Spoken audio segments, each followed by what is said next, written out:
Hi hello నమస్తే DP news ప్రేక్షకులకు ముందుగా స్వాగతం సుస్వాగతం. ఈనాటి మా ముఖ్య అతిథి ముఖాముఖి ప్రోగ్రాంకి వచ్చిన రహమతుల్లా గారు మనతో పాటు ఉన్నారు. ఆయన ముస్లిం ఐక్య వేదిక అనంతపురం జిల్లా అధికార ప్రతినిధిగా ఈరోజు పనిచేస్తా ఉన్నారు. ఆయనతో ఈరోజు మన ముఖాముఖి ప్రోగ్రాం చేయబోతున్నాం. నమస్తే అన్న. నమస్కారము. అస్సలాము అలైకుం వరహమతుల్లాహి వబరకాతుహు. ఇప్పుడు ప్రస్తుత మీ ముస్లిం ఐక్య వేదిక ద్వారా అంటే మీ ముస్లిం ఐక్య వేదిక మోటో ఏంటి, అసలు మీరు ముస్లిం ఐక్య వేదికలో ఏ విధంగా పనిచేస్తా ఉన్నారు, ఫస్ట్ ఆఫ్ ఆల్ మీరు ఏం చేసేవారు అనే విషయాలు మా డీపీ న్యూస్ ప్రేక్షకుల కోసం రెండు మాటలు మీ మాటల్లో చెప్పండి. డీపీ న్యూస్ ప్రేక్షకులకు అందరికీ నమస్కరిస్తూ మీ ముస్లిం ఐక్య వేదిక అధికార ప్రతినిధి షేక్ రహమతుల్లా మాట్లాడుతున్నాను. నేను అనంతపురం జిల్లాలో అందరికీ సుపరిచితుండే. నేను ఇక్కడే పుట్టాను. 10th, ఇంటర్, డిగ్రీ ఇక్కడే చదివాను. టీచర్ ట్రైనింగ్ కూడా సంగారెడ్డి మెదక్లో చేశాను. తర్వాత ఎంఏ వచ్చి ఎంఏ హిందీ నేను బెంగళూరులో చేశాను. తర్వాత నేను 1999 సంవత్సరంలో బార్డర్ సెక్యూరిటీ ఫోర్స్ కూడా సెలెక్ట్ అయ్యాను. కొన్ని కారణాల వల్ల వెళ్ళలేకపోయాను. తర్వాత నా జీవితం ఒక ఉపాధ్యాయ వృత్తిలో మొదలుపెట్టాను. ఈరోజు ఒక ప్రైవేట్ డిగ్రీ కాలేజీలో లెక్చర్గా గత 10 సంవత్సరాలు పనిచేస్తూ ఉన్నాను. ఇక నేను ముస్లిం ఐక్య వేదికలో చేరడానికి కారణం ఏమిటంటే నా ముస్లిం జాతి చాలా వెనుకబడి ఉన్నది. విద్యాపరంగా, వైద్యపరంగా, ఉపాధి పరంగా, రాజకీయ పరంగా చాలా వెనుకబడి ఉన్నది. కాబట్టి నా ముస్లిం జాతిని మేల్కొల్పడానికి 2 సంవత్సరాల కిందట ముగ్గురుతో మొదలైనటువంటి ఒక ముస్లిం ఐక్య వేదిక ఈరోజు రాష్ట్రమంతటా ఒక ప్రకటన సృష్టిస్తుంది. కాబట్టి దీని ద్వారా నేను వారి విధి విధానాలు నచ్చి నేను అందులో చేరడం జరిగినది.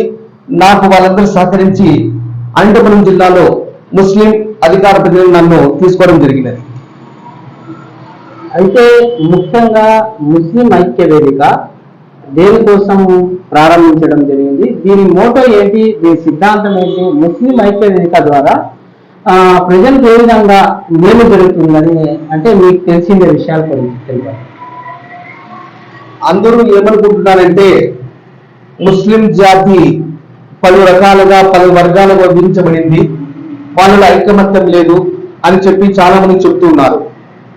కావున నా ముస్లిం జాతిలో వర్గాలు తెగలు ఉన్నాయి, కానీ మేమందరము ప్రార్థన చేసేది ఒక అల్లాహ్ మాత్రమే. కాబట్టి మసీదు రకరకాలు ఉన్నా కూడా వాళ్ళందరినీ ఐక్యం చేసి ఒక ఐకమత్యంగా కలిపి ఒకే చోట అందరూ కలిసిమెలిసి ఉండాలని చెప్పి తీసుకొని రావాల్సిన ప్రయత్నం భాగంగా ముస్లిం ఐక్య వేదిక పనిచేస్తుంది. అయితే ముస్లిం ఐక్య వేదిక రాజకీయంగా ఏ విధంగా ముందుకు పోతా ఉంది, అంటే రాజకీయంగా దీనికి సంబంధం ఉందా లేదా?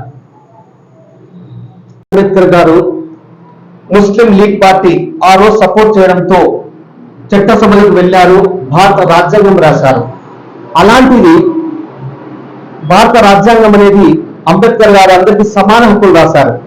కానీ స్వాతంత్రం వచ్చి 76 సంవత్సరాలు దాటిపోతున్నా కూడా ఇంతవరకు నా ముస్లిం జాతిలో రాజకీయ పరంగా కానీ విద్యాపరంగా కానీ చాలా వెనుకబడి ఉన్నది. అంబేద్కర్ గారు ఏం చెప్పారంటే ఏ జాతి అయితే చట్టసభలకు వెళ్ళదో అలాంటి జాతి అంతరించిపోతుంది అన్నారు. కాబట్టి నా ముస్లిం జాతి కూడా రాజకీయంగా ముందుకు రావాలనే ఉద్దేశంతో ముస్లిం ఐక్య వేదిక బయలుదేరింది. అయితే రాజకీయంగా ముస్లిం ఐక్య వేదిక రాజకీయంగా పనిచేస్తా ఉంది అని మీరు చెప్తా ఉన్నారు. అయితే ముఖ్యంగా ముస్లిం ఐక్య వేదిక ఒక ప్యాకేజ్ తీసుకొని వచ్చి పనిచేస్తా ఉంది, రాజకీయ నాయకులతో ప్యాకేజ్ తీసుకొని పనిచేస్తా ఉంది అనే భావన కొంతమంది విమర్శకులు చేయడం జరిగింది. దాని గురించి మీరేమంటారు? నేను చెప్పడం ఏంటంటే ముస్లిం ఐక్య వేదిక అనేది కుల మతాలకు అతీతంగా, ఫిరకాలకు అతీతంగా పనిచేస్తున్నటువంటి ఒక వేదిక. ఎందుకంటే మాకు ఏ పార్టీతోనూ సంబంధం లేదు. ఎనీ పార్టీ నా ముస్లిం జాతికి ఏ పార్టీ అయితే సపోర్ట్ చేస్తుందో దానికోసం మేము సపోర్ట్, నా మద్దతు ఉంటుంది. అంతేగాని ఒక పార్టీకి పనిచేసే వేదిక మాత్రం ముస్లిం ఐక్య వేదిక కాదు. విమర్శలు చాలా చేస్తూ ఉంటారు, కానీ మీరు ముందు చూస్తూ ఉన్నారు. మదనపల్లి నుండి ఈ నెల 7వ తేదీ బయలుదేరిన నా బస్సు యాత్ర 6 జిల్లాలు పూర్తి చేసి ఈరోజు నెల్లూరులో ఉన్నది. అంటే ప్రతి ఒక్కరు ముస్లిం అందరూ మమ్మల్ని సహకరిస్తున్నారంటే ఈ వేదిక అనేది ఏ పార్టీకి సంబంధం లేని వేదిక. అయితే రాజకీయంగా మీ ముస్లింలకు ప్రాధాన్యత కల్పించాలనే ఉద్దేశంతో మీ ముస్లిం బస్సు యాత్ర కూడా ఈరోజు బయలుదేరింది అని చెప్తా ఉన్నారు. అయితే అనంతపురం జిల్లా అధికార ప్రతినిధిగా రాజకీయాలకు సంబంధించి ఇక్కడ ఉన్న పరిస్థితులు ఏంటి, దాని గురించి కొన్ని విషయాలు చెప్పండి. నా అనంతపురం జిల్లాలో ఇన్ని సంవత్సరాలుగా ఆల్ కమ్యూనిటీస్ అందరితో కలిసి వెలిసిపోతున్నాం. ఇంతవరకు ఇక్కడ మన రెడ్డి కమ్యూనిటీ వారు, కమ్మ కమ్యూనిటీ వారు ఎక్కువగా రాజకీయాల్లో ముందుకు వస్తున్నారు. ఇప్పుడు నా ముస్లిం జాతి వెనుక పడింది కాబట్టి నా జాతిలో కూడా ఒక ఎమ్మెల్యే కానీ, ఒక ఎంపీ కానీ, ఒక ఎమ్మెల్సీ ఈ విధంగా క్యాబినెట్ పోస్ట్ హోదాలో మేము కూడా ముందుకు వెళ్తే, చట్టసభకు వెళ్తే మా గలాన్ని ఇప్పగలం, మాకు జరుగుతున్న అన్యాయం చెప్పగలం. కాబట్టి ఎటువంటి పరిస్థితి అయినా సరే ఆల్ కమ్యూనిస్ట్ వాళ్ళు సహకరించి మమ్మల్ని ముందుకు తీసుకువెళ్తానని చెప్పి ఈసారి మేము కూడా 2 ఎమ్మెల్యేలు, ఒక ఎంపీ సీట్ కావాలని చెప్పి ముస్లిం ఐక్య వేదిక ద్వారా మేము బయలుదేరాం. అయితే ప్రస్తుత అనంతపురం రాజకీయాలు చాలా హాట్ టాపిక్ గా జరుగుతూ ఉన్నాయి. ముస్లింలు మీరు సీటు ముస్లింలకు కేటాయించాలని డిమాండ్ చేయడం బాగానే జరుగుతూ ఉంది. కానీ అయితే ముస్లింల కమ్యూనిటీలో చాలా వరకు రాజకీయం అంటేనే డబ్బులు ఖర్చు పెట్టే పరిస్థితి ఉంది. అలాంటి డబ్బు ఖర్చు పెట్టి ముందుకు తీసుకొని వెళ్ళి రాజకీయంగా ఎదిగి కమ్యూనిటీకి బేస్ గా పనిచేయాలనే ఆలోచన అలాంటి నాయకులు మన అనంతపురం జిల్లాలో ఉన్నారంటారా? ఎందుకు లేరండి? బాగా చదువుకున్న వారు, విద్యావంతులు, వివేకవంతులు, చైతన్యవంతులు, బాగా డబ్బు ఉన్నవారు నా ముస్లిం జాతిలో చాలా మంది ఉన్నారు. ఫర్ ఎగ్జాంపుల్ ఒకసారి చూసుకోండి మీరు, మన వైఎస్ జగన్మోహన్ రెడ్డి గారు 2019లో కడప దర్గాలో పీఠాధిపతుల మధ్య ఆయన ఒక మాట చెప్పారు. ఈసారి ఖచ్చితంగా ఎమ్మెల్యే నా ముస్లిం జాతి వారికి ఇస్తారని చెప్పారు. మాట ఇచ్చారు, కానీ మడమ తిప్పారు. కానీ రాజశేఖర రెడ్డి గారు అన్న అభిమానంతో వారు మాకు 4% రిజర్వేషన్ ఇచ్చారు. మేము ఎమ్మెల్యే అనంత వెంకటరామరెడ్డి గారికి ఇచ్చారు. మేమందరం ముస్లిం కమ్యూనిటీ ఆయన ఓట్లు వేసి గెలిపించుకున్నాము, చాలా సంతోషం. కానీ ఈసారి అంత పెద్ద వంశం నుండి వచ్చినటువంటి మీరు ఈసారి మాట ఇచ్చి మడమ తిప్పకుండా ఖచ్చితంగా నా ముస్లిం జాతిలో ఒక మంచి విద్యావంతునికి, మంచి సేవ చేసే నాయకుడు ఉన్నాడు, అలాంటి వారికి ఇస్తానని నేను ఆశిస్తున్నాను.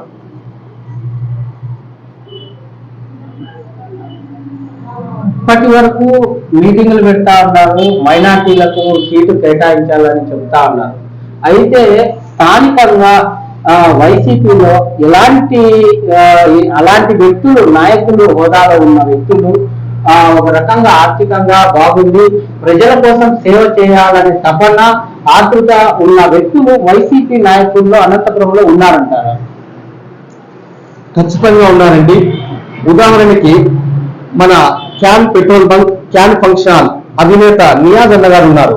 వారి కుటుంబం ముందు నుంచి రాజకీయ పరంగా ఉంది. వాళ్ళ నాన్నగారు కౌన్సిలర్ గా, మున్సిపల్ వైస్ చైర్మన్ గా, ఇన్ఛార్జ్ చైర్మన్ గా కూడా చేశారు.